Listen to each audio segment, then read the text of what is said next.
दो वंशों का वर्णन है, सूर्य और चंद्र। तो पहले सूर्य वंश का दर्शन करें।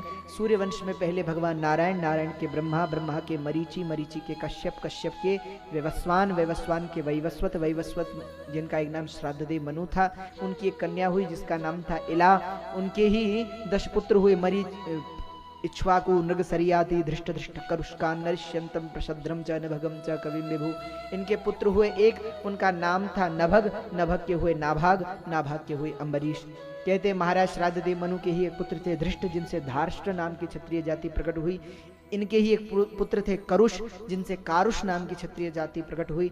महाराज श्राद्धदेव मनु के ही एक पुत्र थे कवि, जो संत हो गए, महात्मा हो गए। महाराज श्राद्धदेव मनु के ही एक पुत्र थे, उनका नाम था शरियाती, जिनकी कन्या थी सुकन्या, जिसका विवाह च्यवन ऋषि से हुआ। महाराज शरियाती के एक पुत्र थे, उनका नाम था आनर्त, आनर्त के हुए रेवत, रेवत के हुए कुकुदमी, और उनकी कन्या हुई रेवती, जिसका विवाह श्री बलराम जी के साथ हुआ।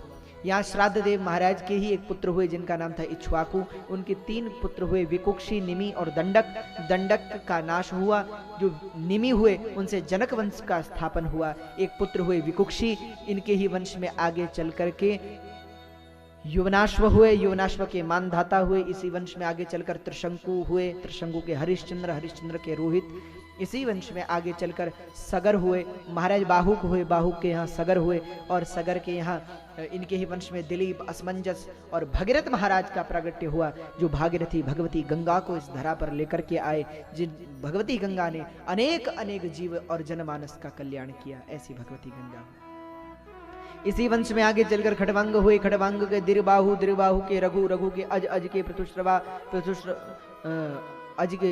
इसी वंश में आगे चलकर खटवांगो दीर्घबाहुश्च रघुस्तस्मात् पृथुश्रवा अजस्ततो महाराजस् तस्मात् दशरथो भवत्। इसी वर्ष में खटवांग हुए, खटवांग के दीर्घबाहु, दीर्घबाहु के रघु, रघु के पृथुश्रवा, पृथुश्रवा के अज, अज के महाराज दशरथ, और दशरथ जी के घर पर 4 पुत्र हुए, राम, लक्ष्मण, भरत और शत्रुघ्न।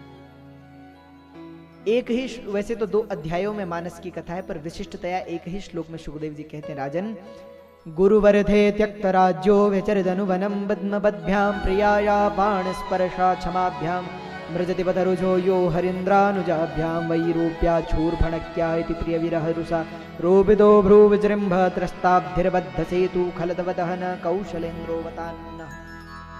एक ही श्लोक में संपूर्ण रामचरितमानस की कथा है।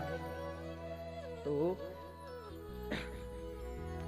संपूर्ण रामचरितमानस की कथा, संपूर्ण भगवान राम की जीवनी की कथा आई है।